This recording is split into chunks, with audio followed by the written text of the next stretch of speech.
My name is Jany Haddad. I am a surgeon, oncosurgeon, and endocrine surgeon. And at the same time, I am pastoring a church, Baptist church in Aleppo, for the last 4 years now. And at the same time, I am the founder and the president of two organizations. The first one is Living Hope for Family Ministry, which is functioning extensively in Aleppo, Syria, Middle East, Egypt, Sudan, Pakistan, Iran, Turkey, and other few countries in Europe. The second organization is ACMA organization, Armenian Christian Medical Association.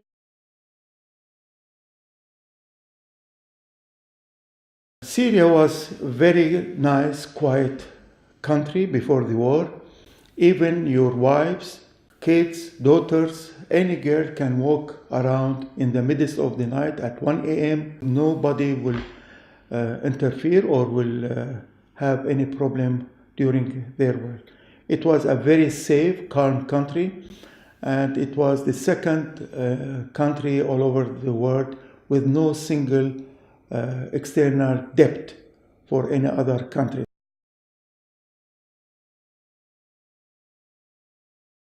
From the beginning, Syria is one of the most important countries supporting the Christians. We didn't have any single attitude from the government or from the local people against Christianity. All our churches were free to worship God, and our churches were having an open doors for every single person who would like to come in.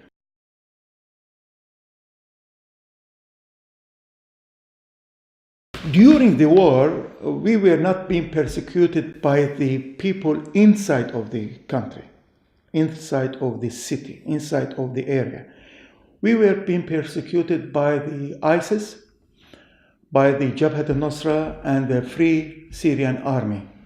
They start kidnapping Christians, killing us, obliging the Christians to become Muslims. Otherwise, they will crucify you or they will chop your neck. As happened in September 2015, 3 doctors, Christian doctors, they refused to become Muslims. They beheaded and they cut their necks. But the area where we are living, actually in Aleppo, it is totally different lifestyle compared with other cities in Syria. In Aleppo, Christians are mostly located in one area, and the neighborhood, it is Muslim area, and we have a tiny ribbon of families, Christians and Muslims are living together. What has happened that all these ISIS and Jabhat al-Nusra and Free Syrian Army, because they were around the Christian society, so they attacked a lot the Christian society. The maximum number of the deaths in Aleppo were Christians more than Muslims. They attacked our houses, they attacked our ladies, our children, our schools, our churches, our monasteries, and we had a lot of losses. Till now, more than a few hundreds of Christians being kidnapped, and we don't know their future.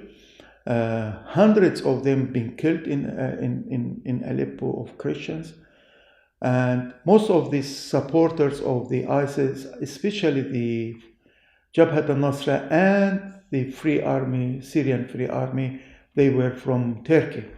And because these areas were populated highly by Armenians, unfortunately they attacked us and they killed us.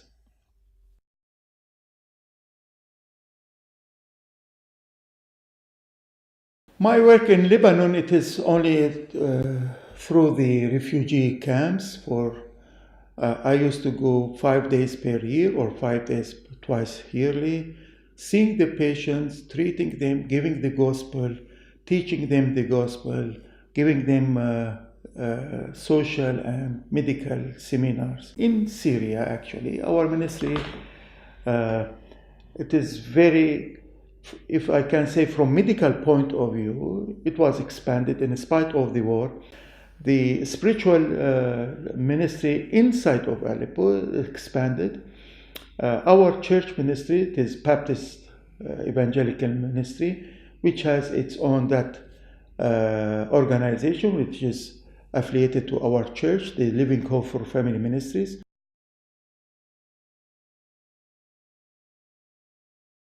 I'm not sure if your media is getting this information right or not.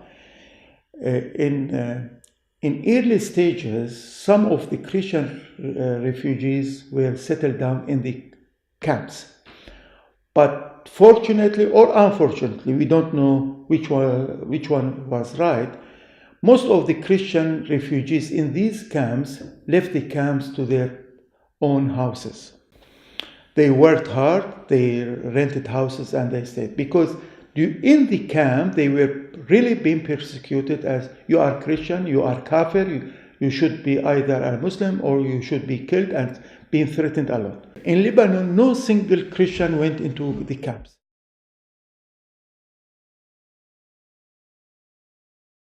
I'll give you one of the testimonies that one of the ladies, when she came to me, she said she was sick, and after examining her and treating her, second day she came to one of our meetings and she accepted the Lord Christ.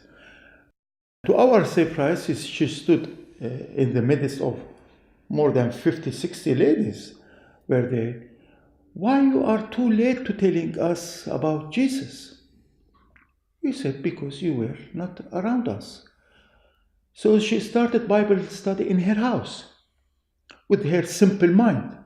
What she was doing, only opening the Bible, reading one or two Psalms, opening the Gospels, New Testament, reading chapter, okay, and asking them, what is the new in these things for you?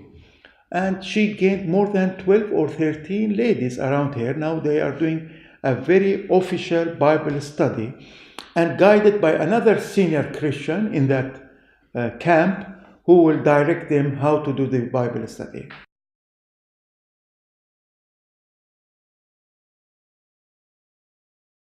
I think Barnabas Fund is a unique organization, international organization, with a special attitude toward Christian in general, and especially in Syria and in Aleppo.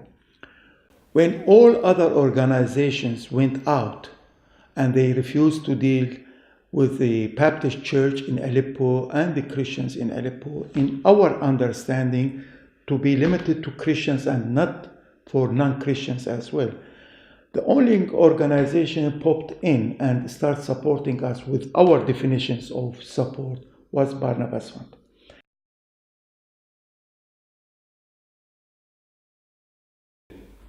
This is a very, very controversial question.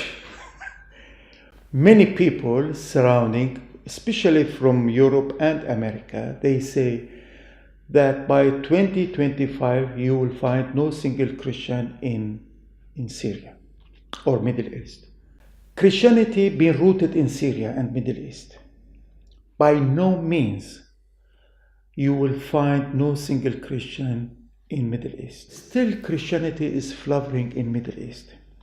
Now we lost hundreds of thousands of Christians from Aleppo. Maybe you can say more than 1 million from Syria. But still, we are sure that the remaining will flourish. In my clinic, just sitting in my clinic, coming patients inside, and they are ordinary Muslim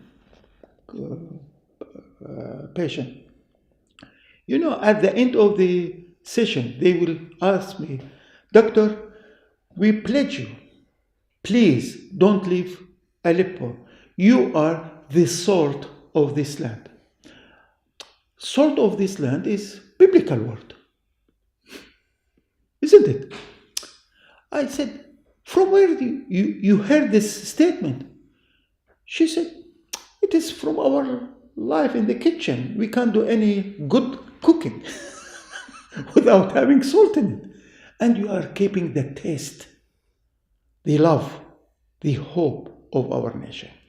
Another gentleman, another day, he came and he said, Dr. Jany, we notice that you are the light of this city. From where he heard it? Because for 3 years we didn't have electricity, no light. But when they hear from us as the hope, word of hope and support, they see we are their light.